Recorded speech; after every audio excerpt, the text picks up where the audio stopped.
मध्य प्रदेश देश का एक बहुत ही महत्वपूर्ण और ऐतिहासिक पृष्ठभूमि के साथ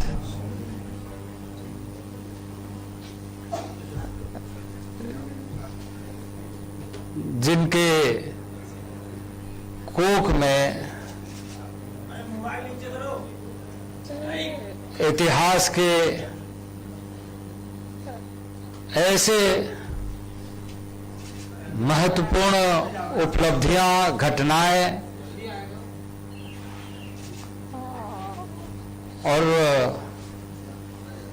उसकी पृष्ठभूमि इतनी मजबूत है, जहां आप सभी पत्रकारों के साथ आज हम रूबरू हो रहे हैं। और वास्तविक रूप से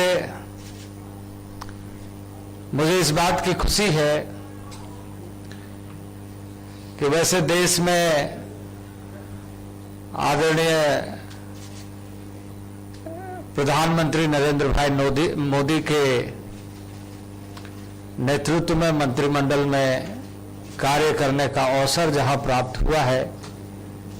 देश के समस्त जनजातीय समुदाय के भविष्य के और विकासात्मक कार्य योजना के कार्यक्रमों को सफल ढंग से देश के सुदूरवर्ती जनजाति वर्ग के साथ साथ उन क्षेत्रों का संपूर्ण विकास और जिन बातों को लेकर जनजाति समाज ने हमेशा अपने ऐतिहासिक पृष्ठभूमि को बनाए रखा, उसे आगे बढ़ाया जा सके। मैं उस संसदीय क्षेत्र से प्रतिनिधित्व करता हूं और मैं गौरवान्वित महसूस करता हूं इस बात के लिए कि उसके मर्यादा, उसके सम्मान को यदि किसी सरकार ने सबसे अधिक महत्व दिया तो इस समय के माननीय मोदी सरकार ने। खुट्टी संसदीय क्षेत्र, जहां भगवान बिरसा मुंडा का जन्म हुआ और जहां उन जंगलों से ब्रिटिश हुकूमत के खिलाफ आंदोलन का बिगुल बजाकर अपने सार्वभौमिक व्यवस्था को, पारंपरिक व्यवस्था को और आत्मनिर्णय के अधिकारों को बनाए रखने के लिए अपनी आहुति दी। 15 नवंबर को माननीय प्रधानमंत्री जी ने देश के समस्त आदिवासी वर्गों के साथ साथ देशवासियों के लिए गौरव दिवस के रूप में मनाने का आह्वान किया और वह 15 नवंबर भगवान बिरसा मुंडा का जन्मदिन है। उसी क्षेत्र का प्रतिनिधित्व करने का जनता ने अवसर दिया और इस समय देश के समस्त आदिवासी भाइयों के लिए विशेष तौर से ध्यान रखते हुए कैसे हम पूरे भारत के विविध क्षेत्रों में रहने वाले आदिवासियों के विकास को सुनिश्चित करते हुए देश संपूर्ण रूप से आगे बढ़े यह सुनिश्चित कर रहे हैं। आज मध्य प्रदेश में चुनाव हो रहा है और इस चुनाव में स्वाभाविक रूप से दलीय आधार पर अपनी अपनी बातों को कहने का राजनीतिक दलों को अधिकार है।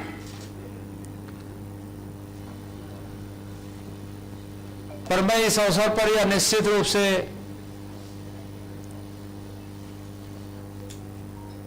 कहना चाहूंगा कि 75 वर्षों का आजादी का यह सफर में आदिवासी के साथ लंबे कालखंड तक देश में शासन करने वाले दल ने किस तरीके से व्यवहार किया, किस तरीके से उपेक्षित रखा और किस तरीके से यह कोशिश किया कि वह सिर्फ देश में सत्ता के लिए राजनीति और देश में सत्ता में कैसे बनी रहे इसके लिए हथकंडा अपनाना और इससे अधिक देशवासियों के लिए, न देश के लिए और न जनजाति समाज के लिए।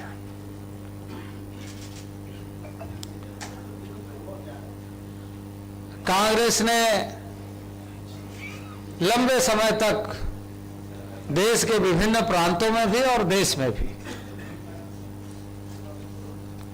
काफी दिनों तक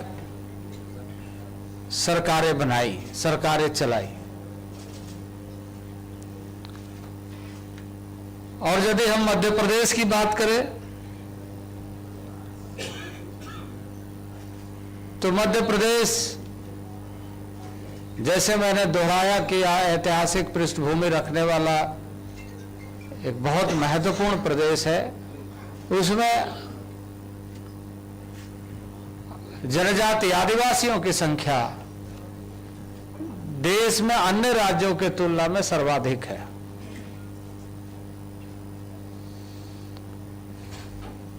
लेकिन इस राज्य में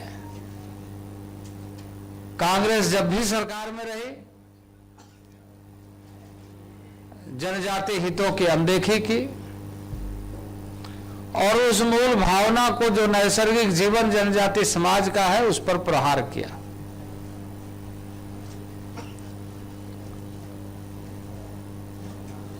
और उसी प्रहार का नतीजा था कि जनजाति समाज ही नहीं बल्कि जनता ने भी समय समय पर इन्हें नकारने का काम किया। और आज आप देश में देख रहे कि पिछले लंबे अरसे तक शासन करने के बाद कांग्रेस को देश की जनता ने भी किस तरीके से नकार दिया है। यदि हम इस मध्य प्रदेश के इस समय की स्थिति को देखें तो कांग्रेस अपने मैनिफेस्टो में या वचन पत्र में बहुत सारी बातों का उल्लेख किया है, बहुत सारी बातों को कहा है, लेकिन यदि उसे गौर से हम देखें तो ये सिर्फ एक छलावा, एक धोखा। और जिस तरीके से आजादी के बाद लंबे अरसे तक कई वायदे, कई बातें करने के बाद उसको इम्प्लीमेंटेशन करने का जो दायित्व था उसे कभी पूरा नहीं किया। भारत सरकार के माध्यम से जो नीतियां बनाने की बात उन्होंने अपने समय में की थी उसका इम्प्लीमेंटेशन होने ही नहीं दिया। आबादी के अनुसार उपयोजनाएं बने, आबादी के अनुसार कार्यक्रम बने। इस मामले में जो नीति बनाई गई थी उसका अनुसरण कभी कांग्रेस ने नहीं किया, और यही कारण था कि सुदूरवर्ती क्षेत्र पिछड़ते गए, क्योंकि उसमें बातें की गई थी कि उसमें स्वास्थ्य की चिंता, शिक्षा की चिंता और साथ ही साथ उन क्षेत्रों का समस्त लोगों को, चाहे वो आवागमन की सुविधा हो, चाहे वो सिंचाई की सुविधा हो, फोकस पॉइंट बना करके उसे कैसे पूरा किया जाए। सबसे ज्यादा विस्थापित उनके शासनकाल में हुए, सबसे ज्यादा पलायन उनके शासनकाल में हुए, और दयनीय स्थिति लगातार बढ़ती चली गई।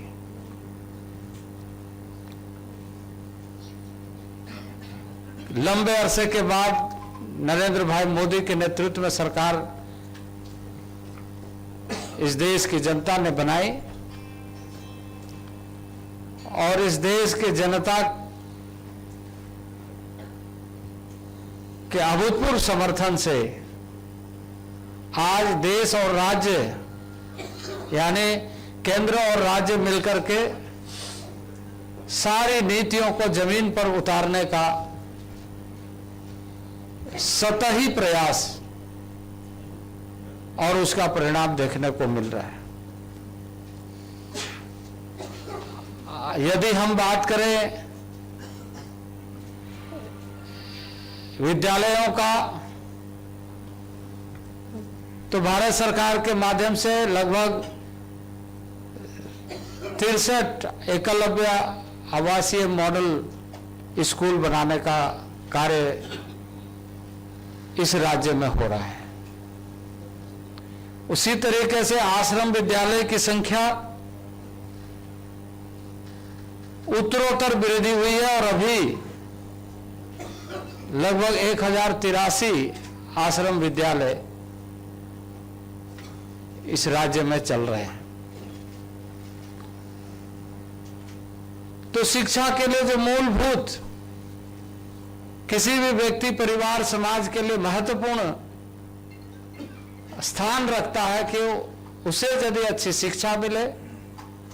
गुणवत्ता के साथ वो जुड़ जाए, ज्ञान के साथ जुड़ जाए, तो रास्ता स्वयं खुलता है। इस पर कांग्रेस के शासनकाल में कभी ध्यान नहीं दिया गया। स्वास्थ्य के मामले में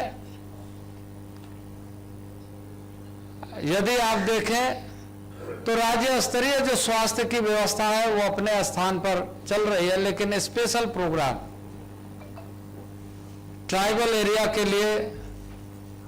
पूरे देश भर के लिए योजना पहली बार जनजाति मंत्रालय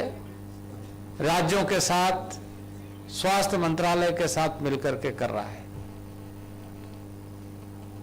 तो ये जो फोकस एरिया है, अस्पष्टता के साथ कि शिक्षा और स्वास्थ्य में कोई समझौता नहीं होना चाहिए, इन सारे विषयों को प्राथमिकता के आधार पर बढ़ाया जा रहा है।